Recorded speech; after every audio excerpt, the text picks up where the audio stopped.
All right. Thank you for joining us. Welcome to yet another episode of Unzipping. It's been a while. I don't make one of those. If this is your first time here, this is a series of videos I'm doing in which I take a look at an indie game for the first time. It's pretty much like unboxing, but for PDFs. I choose a game that caught my eye for one reason or another, and I looked through it for the first time, giving some insights and commentary regarding game design and graphic design, the two things I'm passionate about. So today we're taking a look at Noctis Labyrinth. This is by Duamn Figueroa Rassol. This is not the first time that this author appears here on the channel. He was kind enough to reach out and offer me a copy of this game, which I believe is not a game, it's a series of adventures, if I'm not mistaken, and asked if I was interested to take a look at it. And I'm certainly going to do so. This is kind of different from what I usually consume. So I'm used to reviewing. It's not a review really. It's a comment on indie games only, not modules or supplements or anything like that. So it's going to be a fun exercise on evaluating or experiencing for the first time modules or adventures. All right. So first, I have good news. I now have a Patreon that you can see down below. The link's also in the description. So if you like what I do, if you want to get 5 of my games for free and all of my future releases for free, consider being a patron. It's $5 only.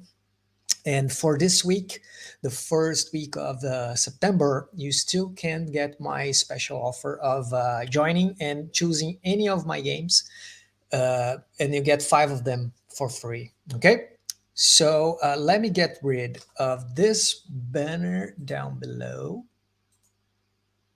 Excellent. Go back to the comments here, and let's jump right in.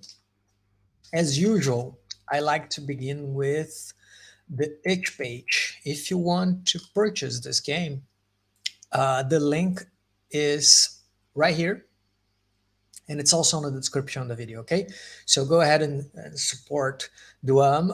He goes by murderhobo.itch.io, with murder is MRDR, so without the U and the E. Very clever use of a name. And he has a lot of other cool games that you can check out. But you don't need to type out or take notes of this address here. You can simply click on the link on the description of the video. All right. Okay. So what we have here, let me show it full screen for you. So a no prep adventure for World of Dungeons. Okay. So if you're not familiar, World of Dungeons is a minimalist game by John Harper. It's kind of based on Dungeon World. If I'm not mistaken, was one of the stretch goals of the Kickstarter for Dungeon World. It's, I think, 1 or 2 pages, and a stripped down fantasy adventure kind of game. I think more inspired by old school games, but with a single PBTA move. Very interesting design, and you can just pretty much pick up and play. All right. So what does the author say about this module here? Noctis Labyrinth is a compilation of modules laser focused on your GMing needs. Okay. It's based on World of Dungeons, quick play, complementary chapters, expanding the game towards longer campaigns. Oh, okay. That's interesting. One thing that caught my eye here is the bold use of colors with intention. As you can clearly see, we have yellow, orange, and red for everything. So this orange on the background, like an ochre kind of color. The red that you see here and here is the same that you see on the pages, and the titles that show this kind of yellow is the same that you see on the pages. So just check out some of the screenshots here, right? It's a very unapologetic, bold choice of using a minimal palette or palette. I don't know how to pronounce this in English. A palette of colors, like 3 colors and black, maybe white. No, maybe not even whites, just the colors, right? So I appreciate that a lot. And I think minimal games or indie games, when you're using a specific kind of art, they really benefit of a well-crafted palette of colors, not only to communicate the themes of the game, but also to help you on this visual journey for the game without being everywhere, right? If you have traditional fantasy illustrations, those colorful things, it's harder to achieve a cohesive style, a cohesive palette of colors, because those are very well everywhere in colors. So stricting the layout to what would be a black and white layout, but using these 3 bold colors makes the game pop, I think. So what do we have here? A red desert that encompasses the known world. Okay. Just Cardea, one bastion of civilization. Okay. The characters are adventurers, rebels, and outcasts. They search for treasure and artifacts of ancient civilizations. Okay. Deeply buried inside a maze-like series of canyons and tunnels that scar the red desert. Okay. So we're getting a kind of maybe it's fantasy, but a little, I feel a little more of the greediness of this pseudo setting, and that explains right now the choice of this orange on the background, right? It's a desert, after all. It's harsh. There is no much civilization, so having this bold color on the background really communicates this theme of the game, right? What do we have here? Beasts, demons, bandits, spirits that shift the sands, right? And you're charged with delving into the domains of the most dangerous spirit of all. Okay. So what we have here, a quick start. It's finding the sinking stone. Pick up and play. Crack it open, start running. No preparation required. I love this. This is right up my alley for sure. Just follow the text and start the adventure. It holds expanded character creation rules. Okay, this is interesting. A map, love those. And encounters, right. So the first one is a pick up and play adventure. You just get up and running. Now there's a one shot of 1 hour for time constrained environments. Oh, that's very clever. Events, or I can see, depends on how complex this is, I can see that as a good opportunity to introduce people to role-playing games in general, because World of Dungeons is a very rules-light system, and with a 1 hour adventure, I think it's quite appropriate for these kinds of situations, right? Action scenario, confront a mad sorcerer. Okay.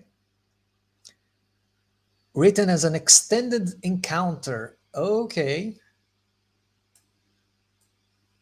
New rules for powerful enemies, dark magic, and 4 pre-gen characters. Right. This is very useful too for these kinds of scenarios, right? You skip character creation. And then a dungeon crawling. It's a classic, yeah. Artifacts of a forgotten area, cryptic clues. All right. That's designed for a slower paced, longer play. Full map. Okay. Interesting bundle that you get here, right? You have a pick up and play one with extended rules for characters. You have a one shot for 1 hour, very fast for specific situations. And then you have more like a campaign mode, so to speak, that you can enjoy and savor the bits and pieces, right? And if you can't purchase it, it's $25. You can head up Murder Hobo, Duamn here, and he can provide you with a copy. There's a demo too, to make sure you're interested.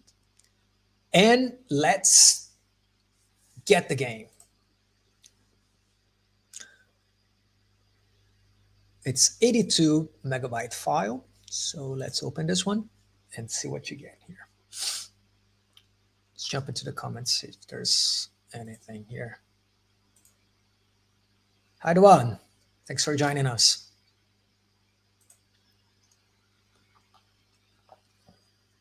Right, so it's a hefty file. Let's make sure that you're seeing what I'm seeing. And oh, it's a horizontal layout. Interesting. Okay. You good? Yeah, you're good. Okay. We start with this clever top view of a desert, right? So as we read the pitch for the game, talking about the red desert and the mazes of craters and everything. So you get this feeling of a harsh environment with mysterious spaces and places to delve in right from the cover.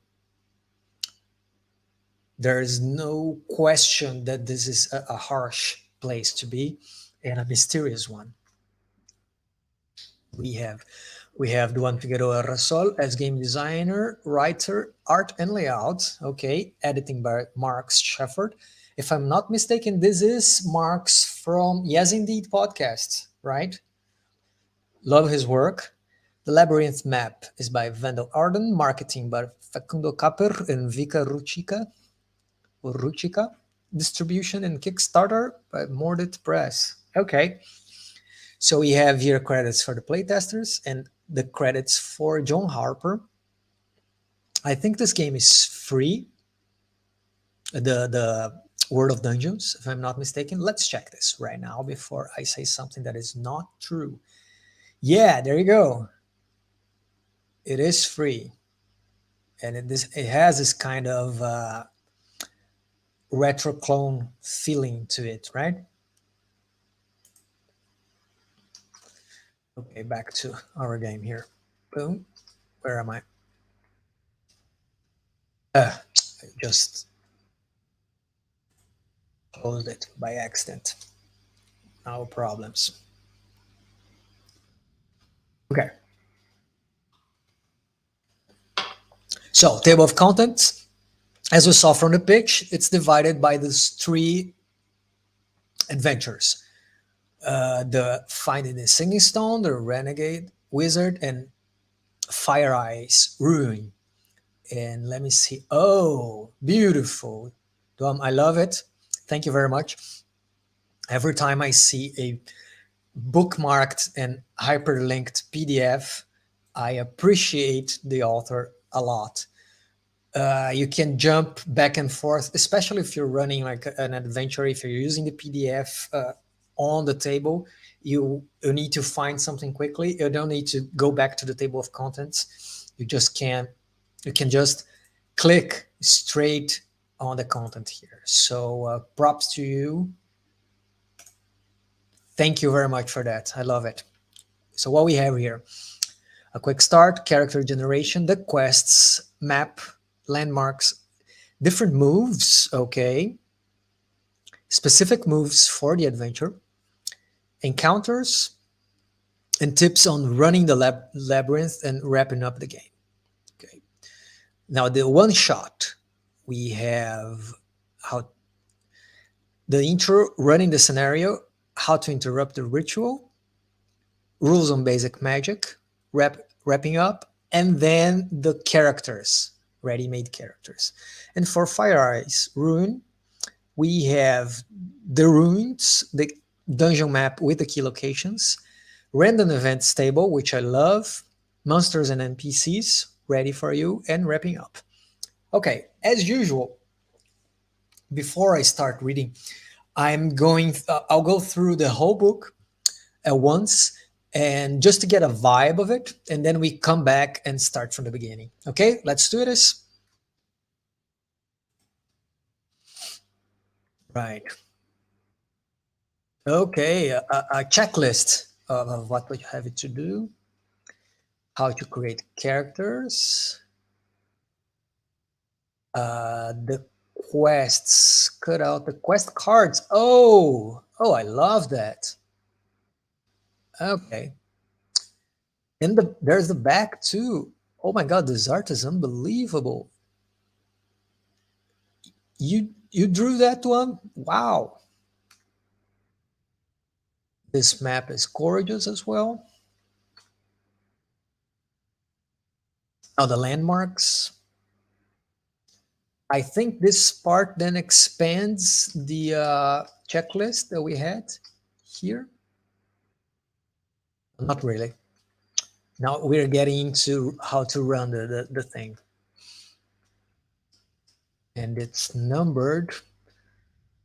So I believe it's dependent on the keys on the map here. 2, 3, 4, 5, 6. I might be wrong.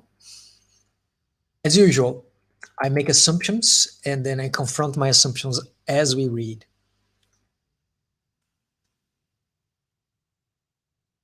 This is super nice. I'm really invested in this scenario already. Now we have specific moves, which I'm particularly interested in. How to descend the canyon, camping. Excellent. Now the encounters.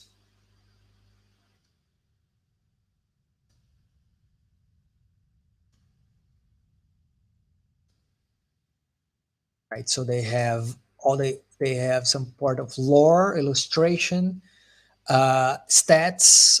Some of them have rumors. Super neat. And now tips on how to run it. Okay.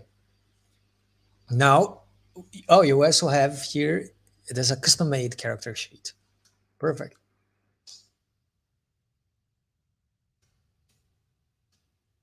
Now we move to the second one and we change colors, right? So it's color coded for your convenience.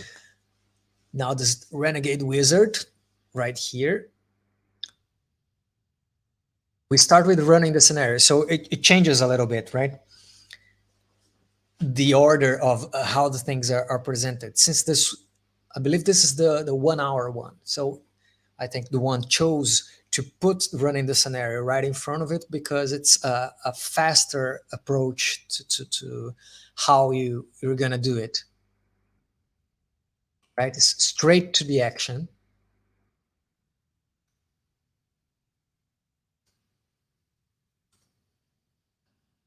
Here's the renegade. A little tip on what's the basic magic. And I think those are the characters we can choose. Yeah. Oh, nice. Really do. Nice. Put a lot of digital ink on this. Yes, drew everything except the desert map. Wow. So, congrats. Those illustrations are top notch. Really evocative. Nice. Okay. And Fire Eyes Ruin. Excellent. This is the dungeon crawling module. How to run the ruins. And then, oh, turns, march in order. That's very classic of a dungeon crawl. This is, I think, rolls while dungeon crawling. And then, oh, this is a fascinating map. It looks like a spaceship or something like that. There's a hatch, a vault. Yeah.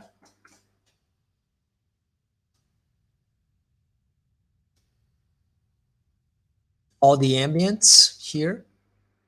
The ghost in the machine. All right, cool.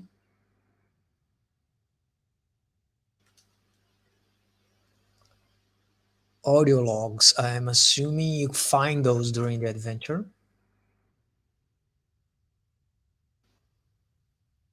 And then the random events table. Okay. List of the NPCs and monsters. Okay. And how to wrap up. Kickstarter backers. Oh, so yeah, I I think I read that on the credits. So this was kickstarted with the help of Mordit Press or Mordite Press, not sure. And you can buy a printed version of this at their website. Excellent. Okay, so now we had an overlook. Let's dive in. The first one. So this one is the Quick Start Adventure. Follow the Quick Start for no prep adventure. There is even a link here. Oh, okay, see? There's a line here that connects to the other page and just bloop. That's what you have to do to run this adventure. We have, if you have time to prepare, you can spend this module by adding module 2, Renegade Wizard, and module 3. Ah, right. So you kind of have this quick start, and you can, if people are interested, you want to continue, oh, let's make a campaign, then you can add, they're like add-on. Excellent. And all of those are hyperlinked. Thank you. Let's see this quick start. Start here. Introduce the players. Hand them your copy of World of Dungeons. Safety tools. Oh, it's linked to. Take a look at the quests. Pick an encounter. This is a quick, interesting tip.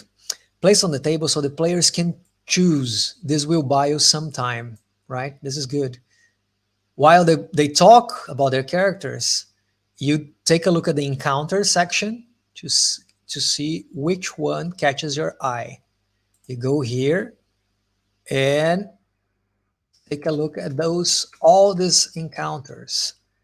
So yeah, as he said before, this adventure is thought as an expanded encounter. Is this the one that's an expanded encounter? I think it is.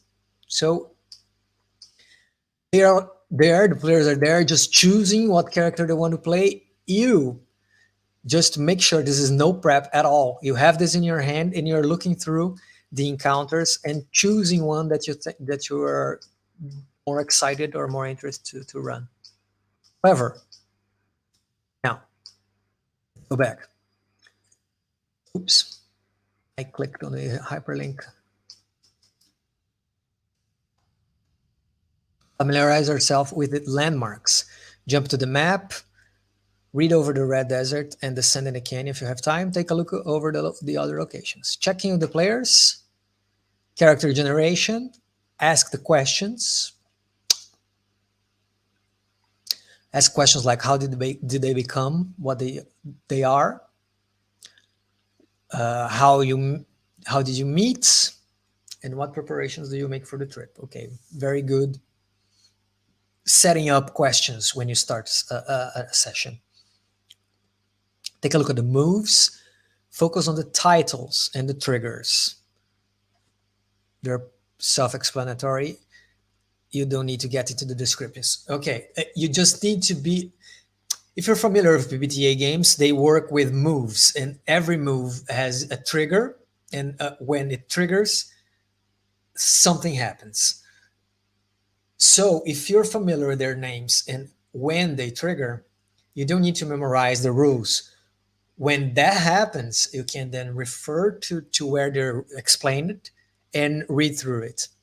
Very simple. Catch up with character creation. take notes of their names, blah, blah, blah, and introduce the adventure. Sack the characters with 1 foot on the desert, the city of Cardia sinking below the horizon, and the red expanse in front of them. Ask, what do you do? And game on. Okay, so yeah, you asked what are the preparations as a question, but this is not role played. You start adventure when they are ready on the go.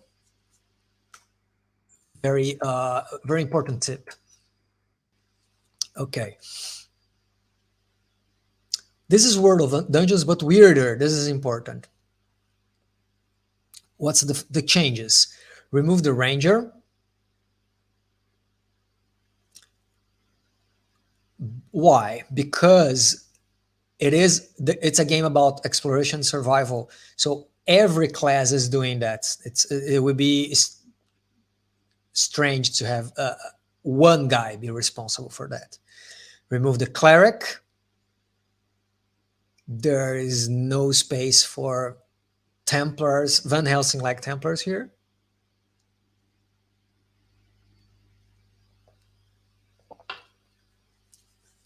And introduce the Reliquarian.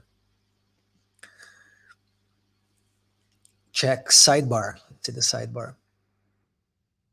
Okay, see, you can follow the smart dotted line here, and it will lead you to Reliquarians. They get the Cipher. They have 2 special abilities. Choose a lore.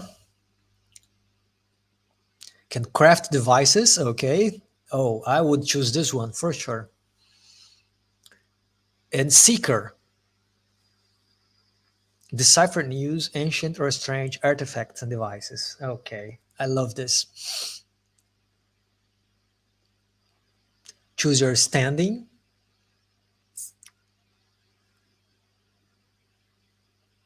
Choose one item.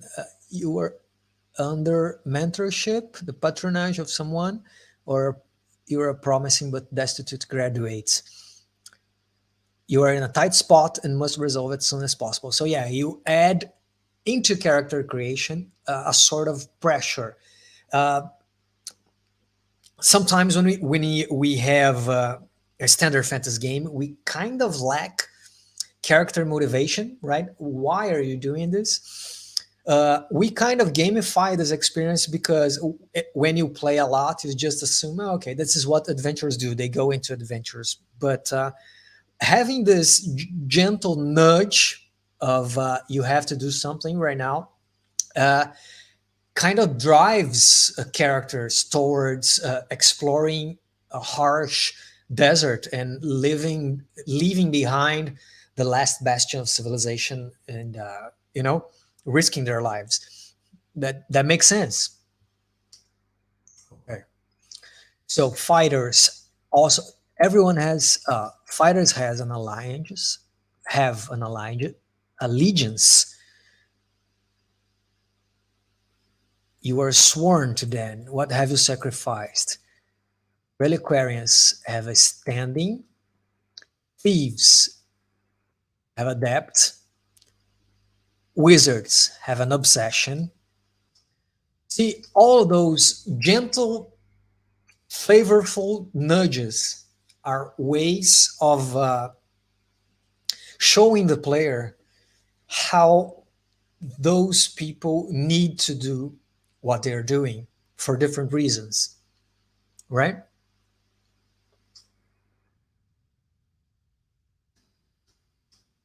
Very clever.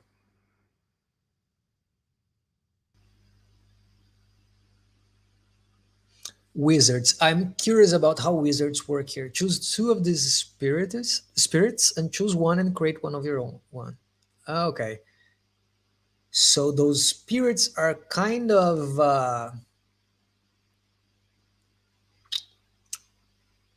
circles of magic, I'm assuming, like domains of magic. Cardea, Deimos, Enio, Noctis, and they have those domains: doors and flash, terror and thunder, war and dominion, darkness and secrets, earth and storm, and their manifestation. This is pretty cool. very flavorful. So yeah, if I'm assuming correctly, this kind of gives a certain flavor to what kind of magic you are expected to perform, right? Fascinating. Okay, then quests. And these quest cards. This is what players will choose. Each quest, there's a reward, an XP, and reputation. Okay. When you return looking for your next job, you roll plus your last rep bonus.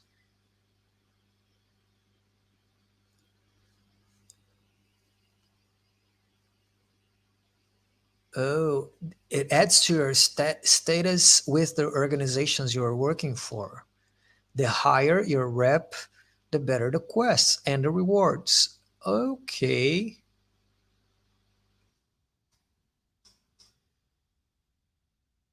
This is your bonus on reputation, what you get for what I'm not finding is what's the result of my reputation roll. I roll plus my bonus.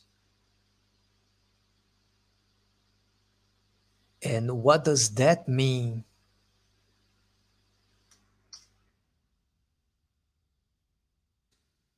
regarding what I achieve? What's the result of this move? Probably after this adventure, there is an explanation for that, I'm assuming. I'm not, if I'm wrong, I go back and try to find what it means. But I really like the addition of reputation as a stat. So here are the four initial quests. You can find the Singing Stone.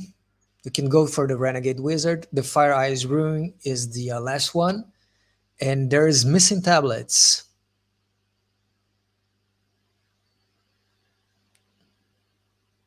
Excellent. They're very clear, very easy to hand out to players.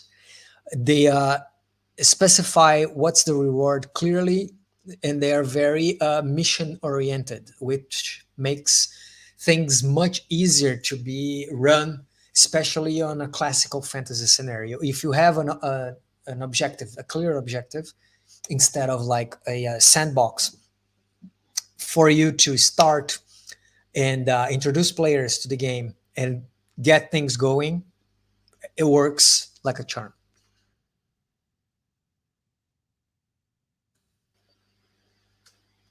And oh, I see. And on the other side is the organization that is offering this job.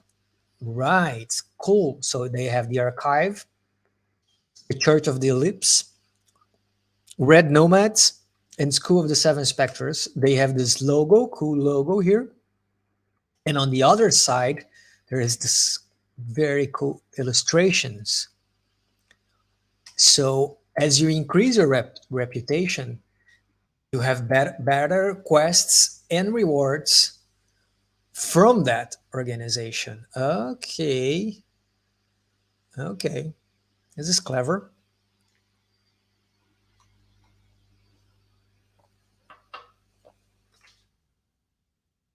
And the idea of having this as cutouts, chef's kiss. Now, this is the map you should familiarize yourself with before you start the game, I think. Just, well, it's a simple map, gorgeous. It's like 6 or 7 points that you need to get familiar with. And look at that. You have the quests here. The numbers are hyperlinked as well. You can click on them and go straight to the point on the book where it's explained. Fascinating. And here you have the links to the other two modules that come with this book. So you have the first one and the other two.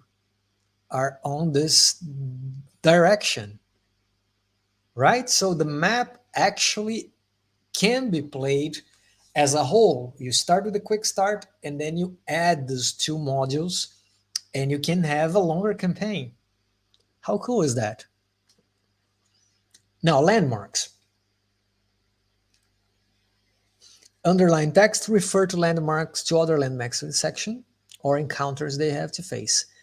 Emboldened and underlined text leads towards the modules in upcoming chapters, and capitalized italics refer to moves that might be used. Okay, so here's a clever use of graphic elements to nudge you in the direction of what the game can provide you. So you have landmarks, you have the other modules that make reference to that, you have what else? Moves that can be useful, all codified using bold and italic. You may want to check some encounters in case you want to introduce. So these landmarks are places the characters can explore. So they go through this map exploring this, and you can insert the encounters that you chose later on. There you go. Those are the encounters. You can plug and play. So yeah, I see this. The name module actually makes sense in this case here, more than usual, because it's very modular. You have the landmarks and the encounters and the adventures that you can choose bits and pieces and create and craft your own experience for you and your players, right? As usual, I'm here thinking on how to play this without a GM, because that's what I do. And I think it could be easily done.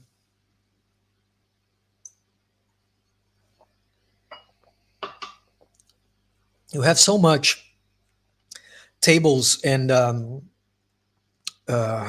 material that you could have, like the encounters as cards as well, and just have a deck and flip one when you reach a landmark, and roll for rumors and everything. That could be played solo for sure.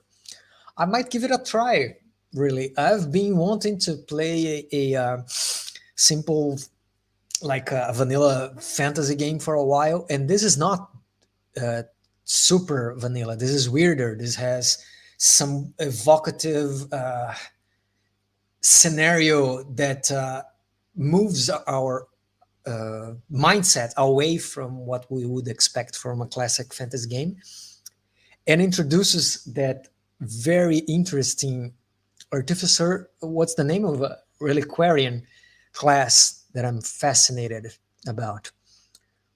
Yeah, I might give it a try. The Red Desert. So when the characters want to reach a location, ask them where they're heading, then have them roll crossing the Red Desert. Okay, so this is a specific move for this location. Let's see how it goes. I'm curious. When coursing through the overcast land of the Red Sands, cross out of ration. Okay, so resources are important. It's a survival game after all, right? You get on a 10 plus, you get where you're heading. 12 plus, you find weirdness, beauty, and awe in the desert as well. Ask the GM what it is. So yeah, if I'm playing solo, I would ask the Oracle what it is, and it would work just as fine. On a 7 and 9, you stumble upon an encounter. There you go. Or run out of rations and water. That's terrible. Oh my God. Or run out of daylight. Maybe it's time to set up camp. So if we're paying attention to the way he uses bold, italic, and underlined, you can see the encounter here. If you click, you go to the encounters. And there's camp. It's italic, so you know it's a move. Oh, okay. So we ran out of daylight. Let's make camp. And boom, there you go. Here's the camping move. I'm not going to read it right now because I'm skipping ahead. But luckily, we have this very clever summary right here. Let's go back to landmarks.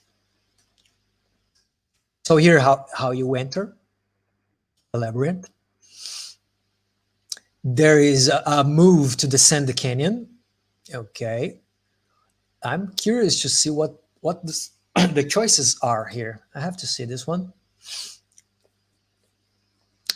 When you look for a route into the labyrinth, okay, roll plus wisdom.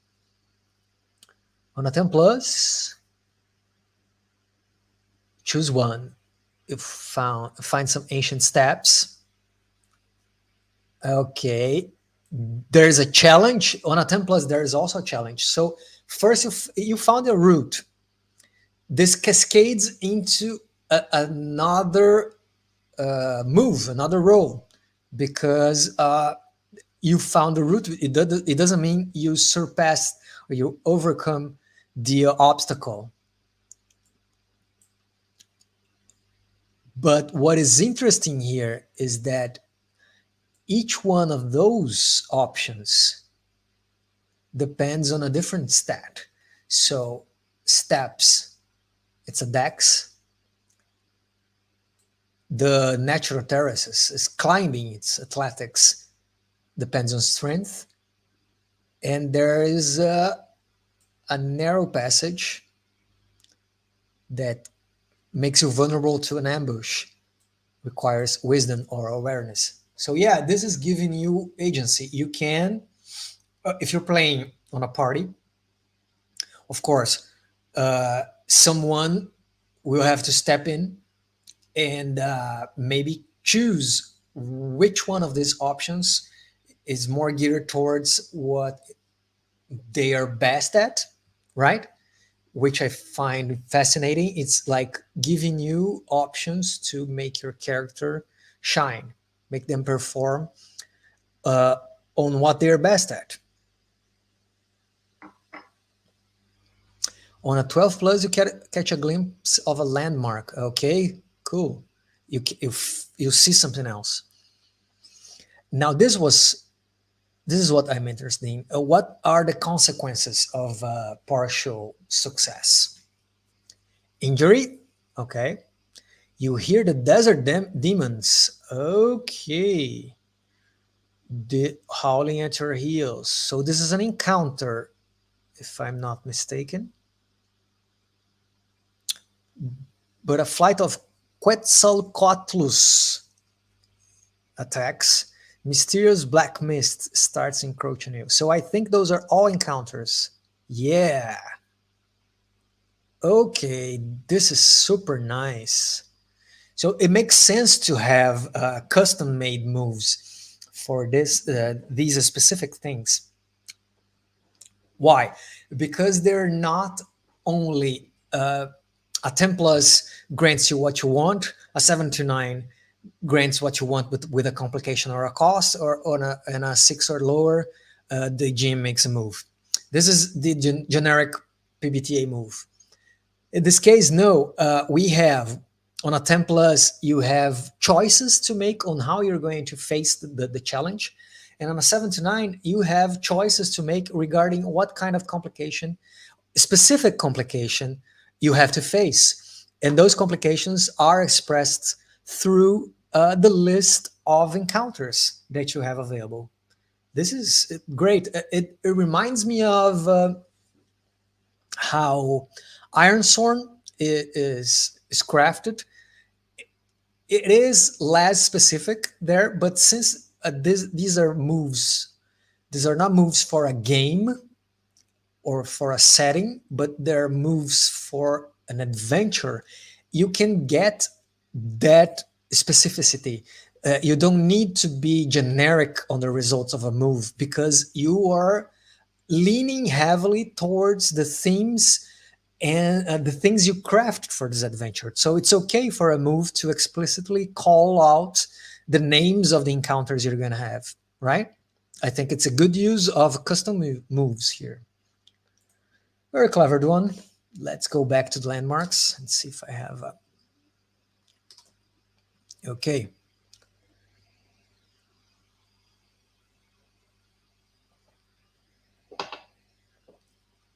This adventure treats exploration as a point crawl. If I'm not mistaken, the other game I read here by Duamn also made use of point crawls. So we care about the important landmarks that the party charts. That's why there is a role for crossing the desert. So we don't spend narrative time on the in-between. We make the move for crossing the desert, and we arrive at a location, or we face a complication in the middle, and then we arrive at the location. So this is a way to handle a desert, because otherwise, what do you do in between those landmarks, right? They reach a new landmark, but it's up to you where they end up. Pay attention to pacing and how much playtime you have left. Okay. Don't be a jerk. Always a good point. Don't lead your players in circles. If they succeed, they make progress. Rule of threes. Entrance, one landmark, and the singing stone is a good measure for a short session. Okay. Yeah. Makes sense. If you stuff landmarks here in the middle, unless you're aiming for a longer game, you're going to take a lot of time here. And then there's mapping. They can backtrack to the areas they mark on their map. Okay. Oh, if they note something interesting, there's extra silver pieces. So yeah, let's take a moment to analyze game design here, right? What's the game incentivizing players to do it here? You can go back to areas and explore more and note something interesting. Why? They'll be rewarded clearly in-game with silver pieces, right? So this is telling me the adventure wants you to do that. Space different from time. It's a labyrinth, which means the characters won't make progress at a steady pace. Don't worry about distances and timekeeping. Okay, right. So you're, as a GM, you're free from counting hexes or counting hours and everything, because the setting is saying that you're in a labyrinth. Nighttime in the labyrinth is extremely dangerous unless the characters take refuge. They will be at the mercy of Noctis, which is one of the gods that the wizard can. Okay. The manifestation of Noctis. All right. Let's go back. So you enter the labyrinth, then the Lost Camp is another landmark. That's that place number 2 here. Boom. They can investigate and settle on a skill following their description. Okay.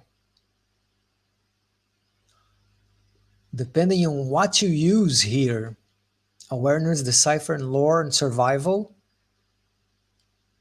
the result of your investigation is different. Very clever. Diagram of the singing stone, and the side notes speak of a ruined ether sheep nearby. So if you get a 12 or plus, not only do you find the diagram of the thing you're after, but you also get a glimpse of a different place that leads to the other module. Aha! That's very clever, because you remember, bolded and underlined means a snippet that leads you into one of the other 2 adventures. Super cool. Let me get the back to the lost camp. And there is an explanation of what happened here. Okay. The nest of Quetzalcoatlus here. Again, you have different. No, that's only one result, and then there's loot. This is, I guess, this loot here is one of the luck rolls that World of Dungeons determines. You roll a this d6 simply, and here you get a strange piece of titanium scrap, and if it's bolded and underlined, we know that it's leading towards, it's a hint to another adventure. Then we have the stats for a creature. And there's a morale clock. I don't remember if this is standard from World of Dungeons.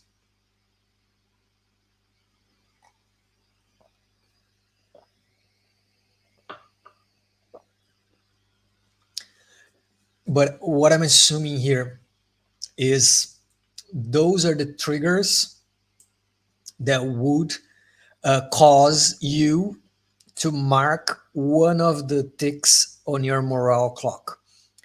Fire scares them, size of things, loud noises, and the death of the first of their band. So if something of this, anything of this happens, you tick one of this, and when it's filled, they flee. Is that how it works? I'm assuming. Very cool. Very smart. Or yeah, and it's 6 o'clock. Do we roll here? No, I don't think we do.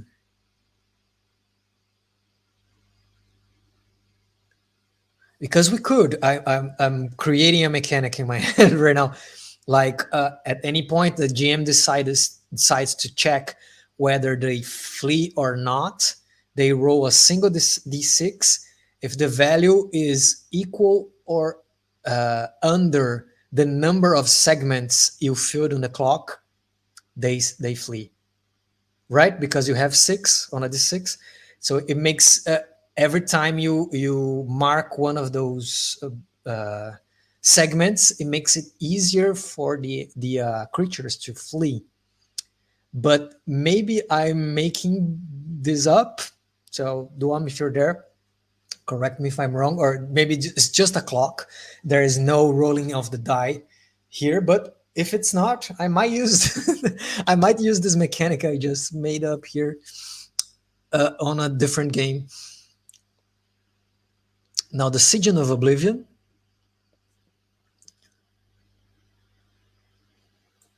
In Camulodon, the Renegade Wizard. Oh, here, that connects to the second adventure. There are symbols. You roll plus int. On a miss, your brain overloads and you become catatonic. Okay, you must be cared by your companions until you get a full rest. There's a ritual here. By scrubbing 2 opposing glyphs, you spark an electro arc that pierces the mind of a creature crossing through. Okay, oh, this the magic disrupts the connection between brain hemispheres, leaving the target disoriented. Okay, very cool. Then of the fungoid, here is the fungoid, and here is the desert demon with the stats. 1d3 plus 1, controlled by the fungoid. There's loot. And then the singing stone. Okay. Here we have the results of... you may want to jump to wrapping up the game at this point, or tie this location with module 2. Okay. You see, I like that a modular game adventure like this one gives you tips and tricks while you're running it on how you can connect or skip things, because one of the challenges that you have while running games is Pacing. Pacing is crucial. Sometimes you need to finish a part of a game in a specific time, or you need to get help players be engaged. So having this little hints, oh, can wrap up now, or if players are invested, you can connect to the second module. It's very useful. Right. So this is the sinking stone. They have to investigate it. It's huge. Apparently, there is like stairs inside of it. Very good illustration. There is like a mechanism that you can detach from the ear. And I'm getting all of this from the very good illustration here. There is a sound that echoes. It is hollow to amplify the voice of the messenger who speaks straight. Oh, nice. I'm always amazed at the creativity for creating settings that I see from authors. It's a kind of beyond my skills for sure. Players are likely to snoop around if they spend a few hours investigating. Only ask for a roll when the characters are under pressure. Okay. There is a ritual here. You can decipher and find a secret hatch. And all the information that you can find is divided by how well you perform on your role. And you also can get hints of people that were here.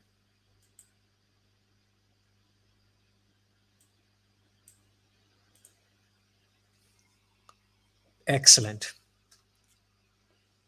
So here are the moves. Before rolling, you might want to ask your companions for help. Oh, okay, very clever. So as I said, World of Dungeon uses only a single move and abilities. Here, it expands this experience by creating custom moves for this kind of game. And help here is different from help that I've seen in other PBTA games. You give them plus attribute or plus one. Or you both earn 25 XP on top. See, that's interesting. There is a move for fight and a move for parlay. So it brings a little bit of the Dungeon World inside of World of Dungeons. On a 10 plus, on a 12 plus, it's two actions. Impress or frighten your enemies. They mark morale. Oh, okay, they can mark morale as well.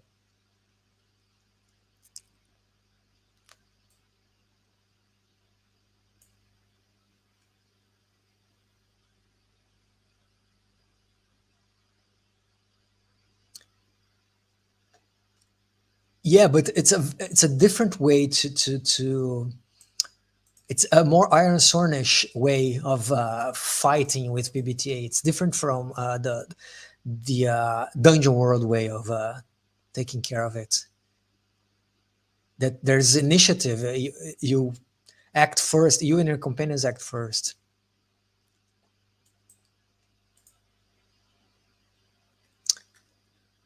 Descend in the canyon. We've seen that before. Then there's camping. What happens here? Reroll your hit dice. Okay. 12 plus. You can take off a condition. And 7 and 9. There is reveal secret to the spirit. I think this should be a move too. I don't know.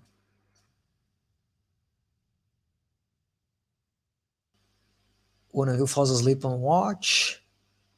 Someone or something has intruded into your camp. Okay. And on a miss, There's an encounter. Okay, good. If you're on the labyrinth, on a Templars reveal their secret to the spirit. Oh yeah, so this communication of the spirits and the gods is something that permeates the adventure, right? It can happen with encounters, with moves. So it's a theme that is reinforced by the results of the dice. Now exploring the labyrinth, you can get extra XP too on a 12 plus.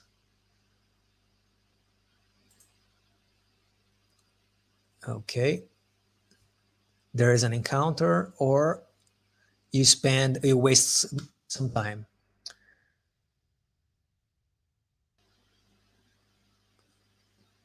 And there's a little comic here, only fight against the harbors. Very nice.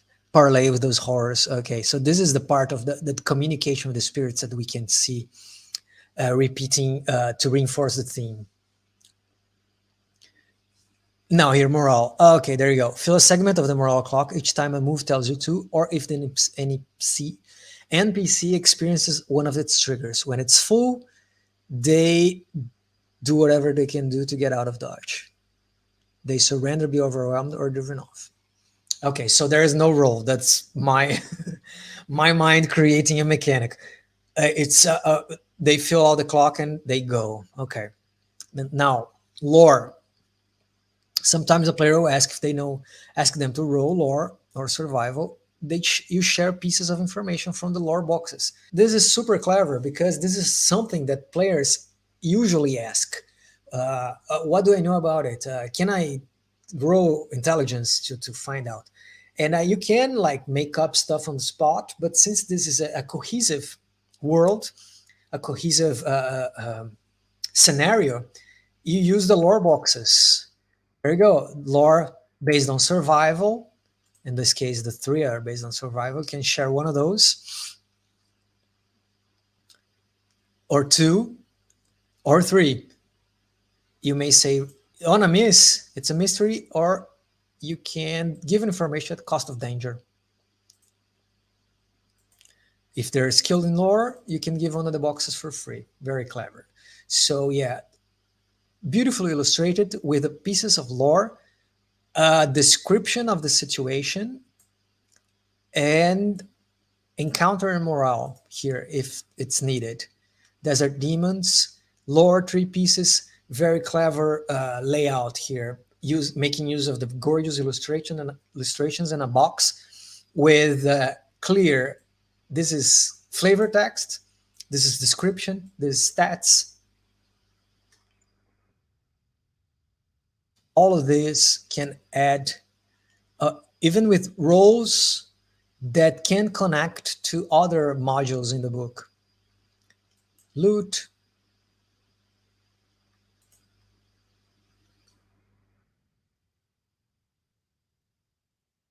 Who do they hit? Yeah, they can make even names here. Names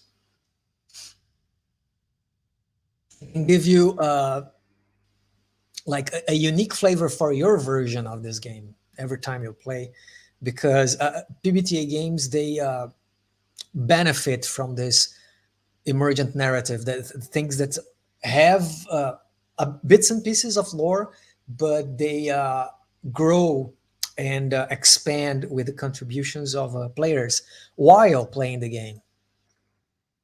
Okay. This one, Red Nomad Scavengers, also have rumors here. And with links, after weeks in the desert, the Red Nomads have gathered rumors and are eager to share. Right, so you roll a d6 and there is even links to different things that I want to click it. I will click it. Okay, so it connects to other landmarks. Neat.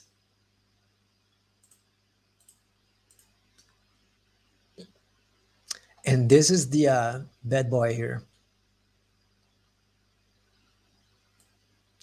Cannot be destroyed. Now, how to run it?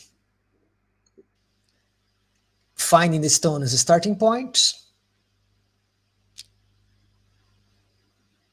The principles are portrayed at Res Deserts as hostile and sometimes beautiful. The danger lurking just behind. You see, these things uh, reward adventurers with valuable discoveries and meaningful milestones. These things are principles, but what this module makes it, how this module makes it easier for the DM to follow these principles is because those principles are baked into the moves, right? The results of some roles help you portray the desert as hostile and sometimes beautiful because there's like a 12 plus, you'll find something that is mysterious and awesome at the same time. The danger lurking just behind, the results of the moves can show that there is a threat beneath you. There is a random encounter right around the corner and things like that.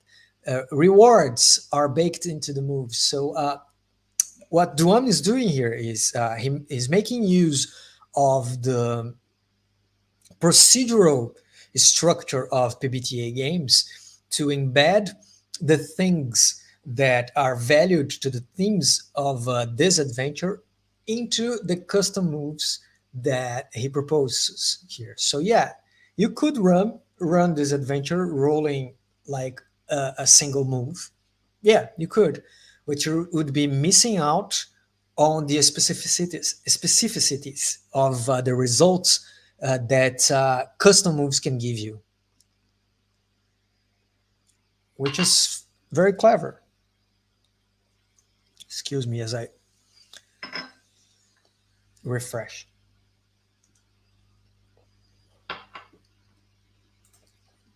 Now, as you play further, you should open up the word, sit back and follow your player's initiative. There you go. So you have a quick start that's very goal oriented, and then open up now what you want to do, right? Making moves.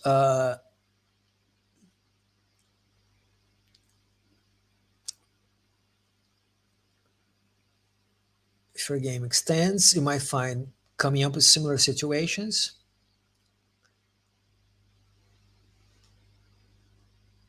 As recommending Apocalypse World if you want to read for the first time. Good. And how to wrap up? This is a beginning, not a self-contained module. Skip the journey back and give the rewards. Okay. If you didn't wrap it up, they want to keep adventure or play another session, and then you can connect to the other modules here. If you feel like the game needs a stronger closer, add the Renegade Wizard. If the group wants to delve deeper, Fire Eyes Run. Okay. Cashing the reward. Returning nets the character a fair amount of silver, and accumulating rep will get them future quests. Okay. Returning encounters. Okay, you have the other encounters to use. Modify what they have already encountered. So this is important. Sometimes when players, they feel that their characters have no impact on the world around. And this is kind of a sad realization as a player that my actions do not influence the course of the story.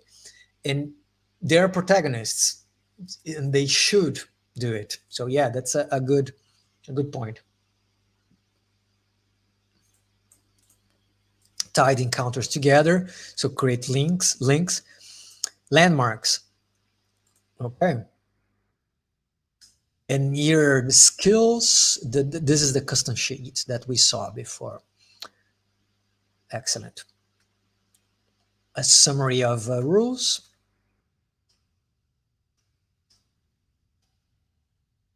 Now we jump into the second one. We're going to go a little faster on this one.